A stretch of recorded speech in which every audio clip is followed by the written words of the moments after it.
Kanyombo usechopo gi dhok. Uno aneno ka jomoko duoko uno. Ang' momiyo uno modhigo ok bedgo kuno. Uno kudonga Kanyombo. Nang'o? Uno samo jokarachonyo ke gima uno en. Un tol motwe dhiang'. Tol mochwego dhiang'. Mochwego dhiang'. Jokarachonyo luongo nade? Tol. En tol. Tol motwego dhiang'. Kata ked mochwado dhiang' iduogo go. Ok wit kuro. Iduoko. Kodong kuro manok ne ndu nyombo. Tiende ni idhi nyombo Ugunja.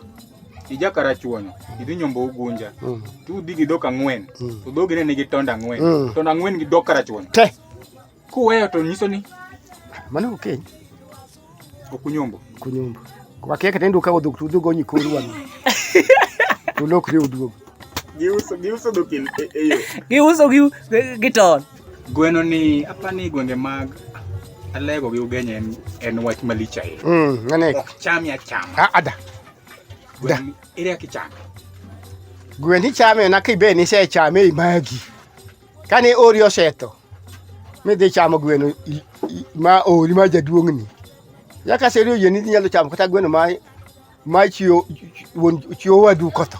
To kapok ni chame. Ok ni nyal chame. Ichame na kane se chame. Msiro mani se tieke mi dhi tieko. To mapok ni timo ne kinyal timo. Jaduong' Akendo. An wuod karachuonyo. Akendo nyar Kager kata nyar Buru. Koro adwa dhi dalani. To samoro en kata wawach ni sinaro opogore. Onyalo bedo nyako maduong' kata onyalo bedo nyako matin. Wakuong gi nyako maduong'. En nyako maduong'. Oyiena chamo gweno. Kamna kise nyombo.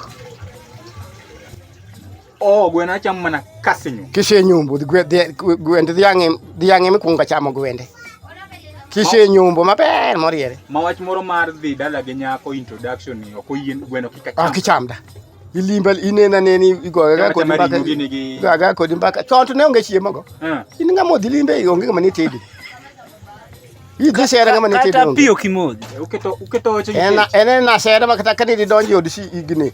Yod jagama no gama nyako chemi tieke e weche mando kore en watini. Ende ma kodo nyalo losi kaka odo wadgi obiri ode. To dala mane nyako tedi chat onge gima dicham kanyo.